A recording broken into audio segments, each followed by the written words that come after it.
नमस्कार साथियों, स्वागत है आपका अपने चैनल नितेश पांडे में।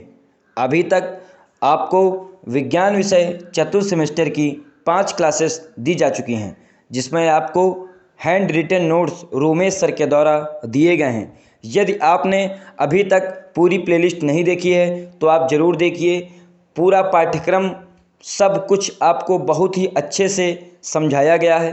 परीक्षा उपयोगी प्रश्न को विशेष तौर पे पढ़ाया गया है और चतुर्थ सेमेस्टर का मैं वादा करता हूं आपसे, यदि आप पूरी विज्ञान की रोमेश सर द्वारा बनाई गई प्लेलिस्ट आप देखते हैं तो यह मेरा वादा है, आप 25 में 25 नंबर आपका इन्हीं वीडियो से फंसेगा।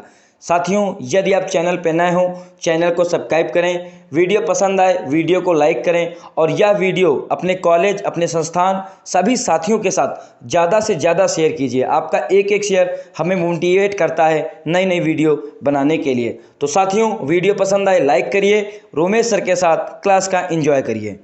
नमस्कार दोस्तों, मैं रोमेश वर्मा स्वागत करता हूं आपके अपने YouTube चैनल नितेश पांडे में। अभी तक हमने 4 चैप्टर विज्ञान विषय के अच्छी तरीके से डिस्कस कर लिए थे। आज 5वां चैप्टर है रक्त की संरचना, रक्त वर्ग तथा रक्त का आदान प्रदान। तो आइए देखते हैं इस चैप्टर में कौन कौन से क्वेश्चन ज्यादातर परीक्षाओं में पूछे गए हैं, उन सभी का अच्छी तरीके से आज डिस्कस किया जाएगा। तो पहली हेडिंग है मानव रक्त संरचना। क्या होती है मानव रक्त संरचना? इसमें सारी चीजें क्लियर हो जाएंगी, एक ही हेडिंग से लगभग क्वेश्चन आपके क्लियर हो जाएंगे। तो पहले एक सारणी आपको दिखाई जा रही है, उस सारणी में सारी चीजें आपको दी गई हैं उस सारणी की। तो सारणी में आइए देखते हैं क्या क्या है। सारणी में बताया गया है कि ब्लड के 2 पार्ट होते हैं, ब्लड प्लाज्मा, ब्लड कार्पोसेल्स। फिर ब्लड कार्पोसेल्स के 3 पार्ट, आरबीसीज, डब्ल्यूबीसीज, ब्लड प्लेटलेट्स। फिर डब्ल्यूबीसीज के 2 पार्ट, ग्रेनुलोसाइट्स, एग्रेनुलोसाइट्स। फिर ग्रेनुलोसाइट्स के 3 पार्ट हुए, इओसिनोफिल्स, बेसोफिल्स, न्यूट्रोफिल्स। एग्रेनुलोसाइट्स के 2 पार्ट हुए, लिम्फोसाइट, मोनोसाइट्स। ये सारणी मैं आपको ऐसे ही बता दे रहा हूं क्योंकि अभी इस सारणी का पूरा डिस्कस, पूरी थ्योरी आपको आगे बताएंगे। फिर उसके बाद हम दोबारा से सारणी पढ़ाएंगे, फिर आपको ये सारणी अच्छी तरीके से समझ में आएगी। तो क्वेश्चन पूछा गया रुधिर क्या होता है? तो देखते हैं, उसके नीचे लिखा है तबीयत सही नहीं है, इसलिए आप लोगों को कोई भी प्रॉब्लम हो तो बता दीजिएगा, बट हमारी पूरी कोशिश है कि आपको अच्छा से अच्छा पढ़ाएं। तो रुधिर क्या होता है? रुधिर एक तरल संयोजी ऊतक है। इसकी उत्पत्ति भ्रूणीय मेसोडर्म से होती है। किससे होती है? भ्रूणीय मेसोडर्म से। रुधिर चिपचिपा, हल्का क्षारीय, इसका पीएच मान 7.4। ये जरूर याद रखिएगा टेट के लिए, सीटेट के लिए, किसी भी एग्जाम के लिए इसका पीएच मान कितना होता है? 7.4। कैसा होता है? हल्का क्षारीय होता है। यह शरीर के बाहर का लगभग 7 से 8% होता है। कितना होता है? 7 से 8%। अर्थात एक 70 किलोग्राम व्यक्ति के शरीर में लगभग 5 से 6 लीटर रुधिर होता है। कितना होता है? 5 से 6 लीटर रुधिर पाया जाता है। इसके अध्ययन को क्या कहते हैं? हीमटोलॉजी। क्या कहते हैं? हीमटोलॉजी। तो हमें पता हो गया रुधिर क्या होता है। एक तरह संयोजी ऊतक होता है। इसकी उत्पत्ति भ्रूणीय मेसोडर्म से होती है और ये चिपचिपा, हल्का क्षारीय होता है। इसका पीएच मान 7.4 होता है। अर्थात एक 70 किलोग्राम व्यक्ति के शरीर में लगभग 5 से 6 लीटर रुधिर पाया जाता है और इसके अध्ययन को हीमटोलॉजी कहते हैं। ये आपका एक क्वेश्चन क्लियर हुआ।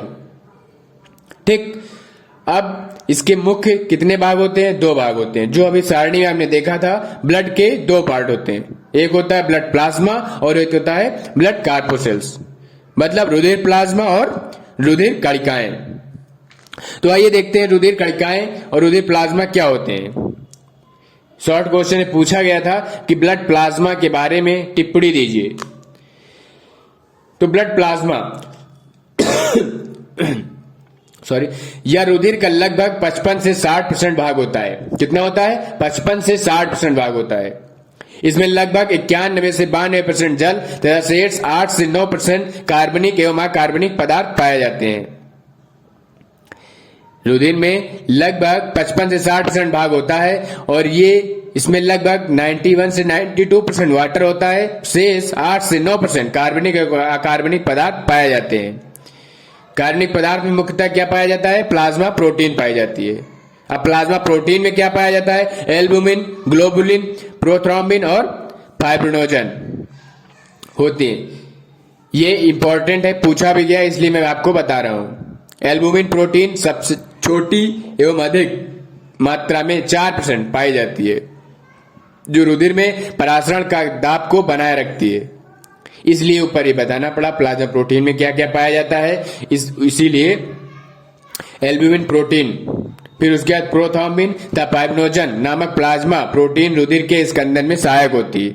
ये दोनों प्रोटीन रुधिर के स्कंदन में सहायक होती हैं और एल्ब्यूमिन जो होती है वो परासरण दाब को बनाए रखती है।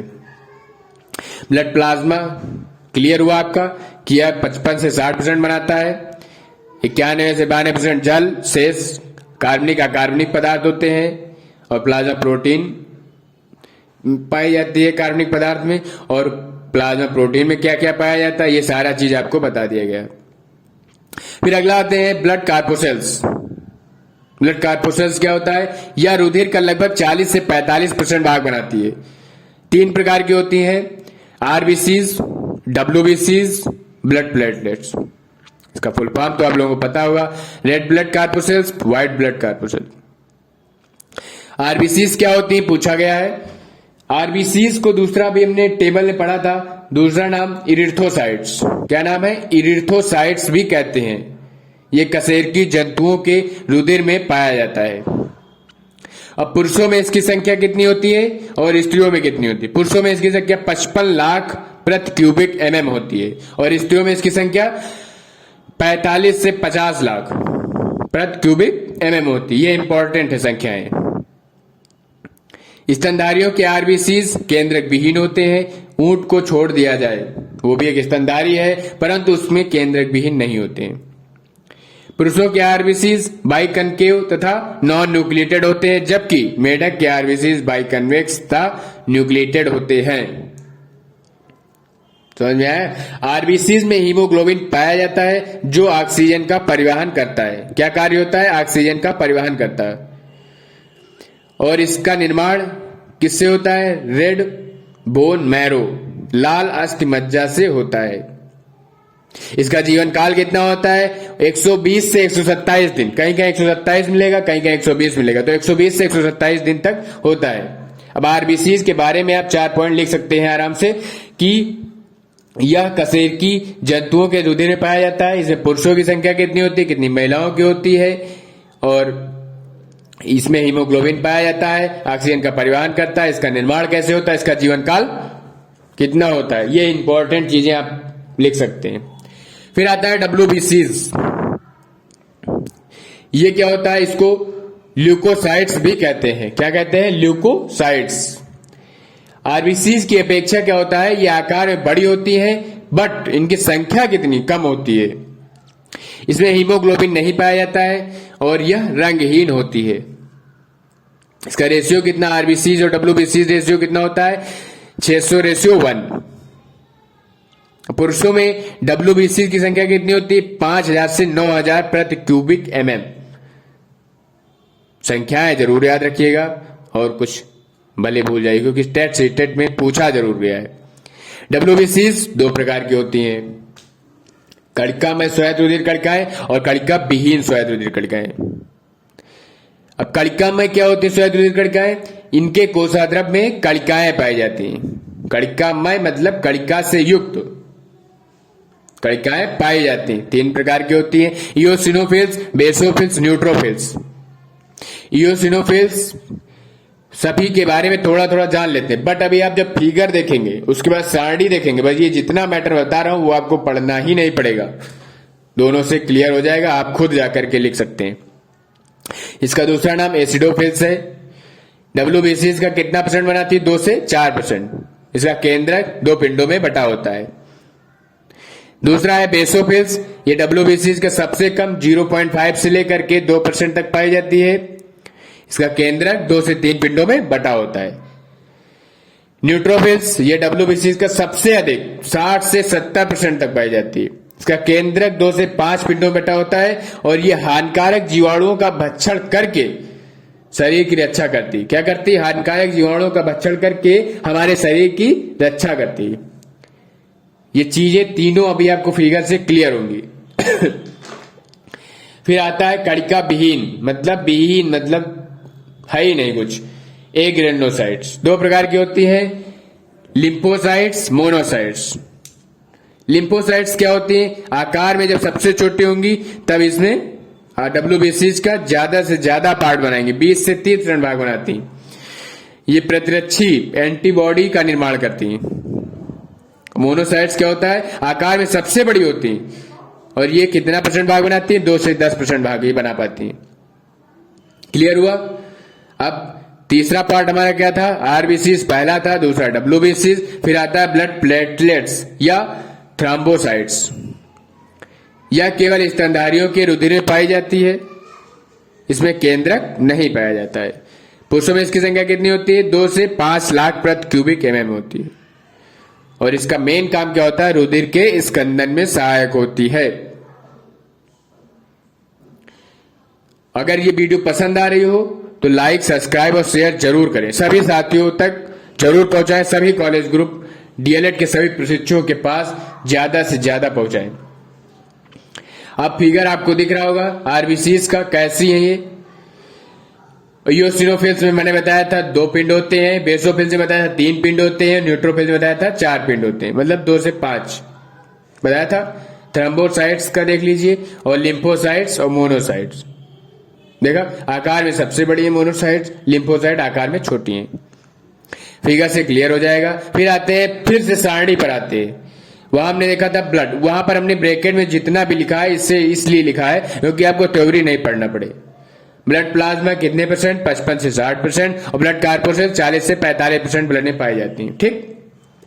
RBCs का दूसरा नाम इरिथ्रोसाइट्स, WBCs का ल्यूकोसाइट, ब्लड प्लेटलेट्स का थ्रोम्बोसाइट्स। इसके 2 पार्ट हुए, ग्रेनुलोसाइट कणिकामय, उसमें इयोसिनोफिल्स, बेसोफिल्स और न्यूट्रोफिल्स। ये 2 से 4%, बेसोफिल्स 0.5 से 2% सबसे कम मात्रा में और न्यूट्रोफिल्स 60 से 70 सबसे अधिक मात्रा में। इसी तरह लिम्फोसाइट्स 20 से 30% आकार में सबसे छोटी और मोनोसाइट 2 से 10% आकार में सबसे बड़ी। ये सारणी आप देख लेंगे और फिगर देख लेंगे, आपको क्लियर हो जाएगा ज्यादा से ज्यादा मैटर। फिर आता है अंतर, RBCs और WBCs में क्या क्या डिफरेंस होता है। और वैसे आप खुद ले सकते हैं इतना पीछे पढ़ने के बाद, लेकिन तब भी हम बता दे रहे हैं। ये गोल तस्तरीनुमा तथा दोनों ओर से पिचकी मतलब उभयतल होती है। प्रत्येक कणिका प्लाज्मा झिल्ली के आवरण से ढकी रहती है और केंद्रक विहीन होती है। मैंने दूसरा पॉइंट बताया आपको, प्रत्येक कणिका प्लाज्मा झिल्ली के आवरण से ढकी रहती है और केंद्रक विहीन होती है।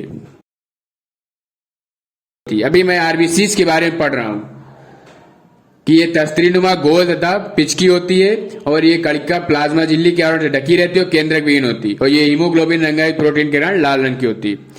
WBCs में क्या होता है? ये अमीबा के समान अनियमित आकार की होती है,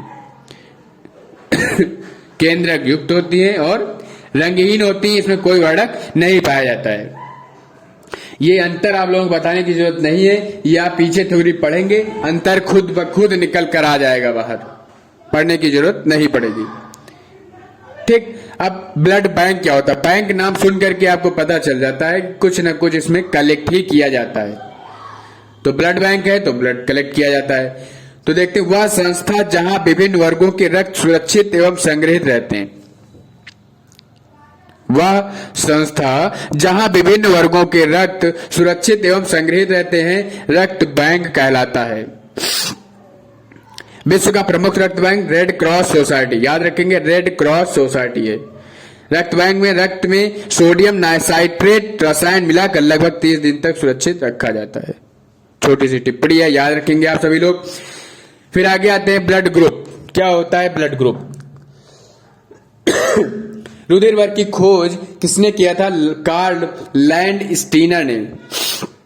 किसने किया था? कार्ल लैंडस्टीनर ने रुधिर वर्ग की खोज की थी। 4 वर्गों में बांटा था, ए बी और ओ। फिर एक हमको छोटी सी हेडिंग मिली थी देखने को प्रतिजन एवं प्रतिरक्षी, एंटीजन एवं एंटीबॉडी। तो एंटीजन एंड एंटीबॉडीज क्या होती हैं उसके बारे में जान लेंगे, ये पूछा गया था क्वेश्चन। तो जब शरीर में कोई विजातीय पदार्थ पहुंच जाता है तो इस पदार्थ को नष्ट करने के लिए प्लाज्मा में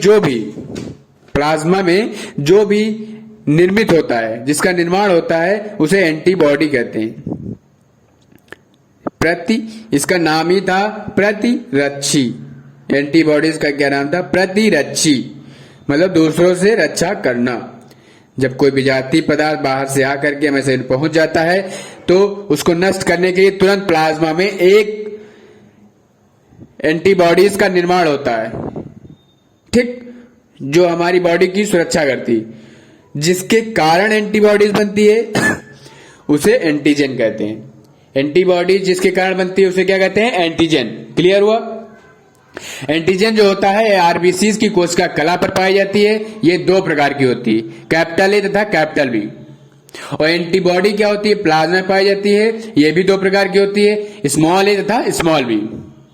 एक सारणी दी गई है, उससे आपको क्लियर हो जाएगा किसकी एंटीजन क्या होता है, किसका एंटीबॉडी क्या होता है। ए का एंटीजन ए, कैपिटल ए, और antibody small B. B group का क्या होता है? एंटीजन कैपिटल बी और एंटीबॉडी स्मॉल ए। अपोजिट रहता है। ए बी ब्लड ग्रुप का क्या होता है? Antigen capital A comma capital B. Antibodies होती ही नहीं है। ओ का क्या होता है? एंटीजन कुछ नहीं होता है। एंटीबॉडी स्मॉल ए स्मॉल बी। इससे ये क्लियर होता है कि ए बी जो होता है वो सर्वग्राही होता है और ओ जो होता है सर्वदाता होता है। अब क्यों ए बी को ही सर्वग्राही कहते हैं, क्यों ओ को सर्वदाता कहते हैं, ये भी देख लेते हैं। ए बी, अभी आपने सारणी में देखा है कि ए बी रुधिर वर्ग जो था उसमें कोई भी एंटीबॉडीज नहीं पाई जाती थी। नहीं पाई जाती थी। इसलिए इसे ये जो है सभी व्यक्तियों को रुधिर ले सकता है, सभी व्यक्तियों का रुधिर ले सकता है। इसे ही इसीलिए सर्वग्राही कहा जाता है। जबकि ओ जो होता है रुधिर वर्ग, आप देखिए उसमें सारणी में कोई भी एंटीजन नहीं पाई जाती। दिखा, कोई भी एंटीजन नहीं पाई जाती है, इसलिए सभी व्यक्तियों को रुधिर दे सकता है। इसीलिए इसे सर्वदाता कहा जाता है। क्लियर हुआ? सर्वग्राही और सर्वदाता क्यों कहा जाता है। फिर एक सारणी दी गई है दाता और ग्राही। ए जो होता है ए को देता है, बी होता है बी को देता है, ए बी को ओ को देगा ही, साथ में सभी को देगा, सर्वदाता होता है। और ए बी जो होता है सभी से क्या होता है? रुधिर ले सकता है। क्लियर हुआ? सर्वदाता क्या होता है, सर्वग्राही क्या होता है, सारी चीजें क्लियर हुआ। कौन किसको ब्लड दे सकता है, इससे आप देख सकते हैं सारणी से। क्लियर हुआ?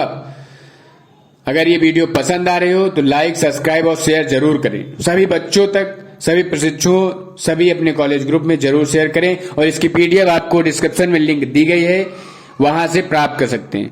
कहीं कोई त्रुटि, कुछ भी प्रॉब्लम, कहीं कोई समस्या आई हो तो आप जरूर कमेंट बॉक्स में कमेंट करके बताइए। और ऐसे ही आपको वीडियो पसंद हो तो आप सब्सक्राइब जरूर करते रहिए। आपको सारा कंटेंट यहाँ मिलेगा, चाहे मैथ्स हो, चाहे सोशल हो, चाहे हिंदी हो, चाहे इंग्लिश हो, सारा कंटेंट यहाँ पर पीडीएफ के साथ उपलब्ध किया जाएगा। आप कांटेक्ट भी कर सकते हैं, डायरेक्ट बात भी कर सकते हैं। कोई दिक्कत हो, कुछ भी हो, अपना सुझाव भी दे सकते हैं। आपको अलग प्लेटफॉर्म पर जाने की जरूरत ही नहीं। हम एक अभिषेक सर और नीतेश पांडे सर, मैं तीनों लोग यही कोशिश कर रहे हैं कि आपको कहीं दूसरी जगह जाने की जरूरत नहीं, अच्छा से अच्छा कंटेंट आप तक पहुंचाएंगे। तो साथियों से निवेदन है कि ज्यादा से ज्यादा लोगों तक शेयर करें। हैंड रिटन नोट्स आपको मिलेंगे, सारी पीडीएफ फ्री में दी जाएंगी, किसी का कोई भी चार्ज आपको नहीं पड़ेगा। ऐसे आप लाइक करेंगे, सब्सक्राइब करेंगे तो हमारा मोटिवेशन बढ़ेगा, जिससे हम और अच्छी से अच्छी वीडियो आप तक लाएंगे। बैक स्टूडेंट्स के लिए भी कई सारी क्लासेस हमारे में चैनल पर चलाई जा रही हैं, उनको भी आप वीडियो शेयर करके बता सकते हैं कि आसानी से आप पढ़ सकते हैं, कोई प्रॉब्लम नहीं होगी।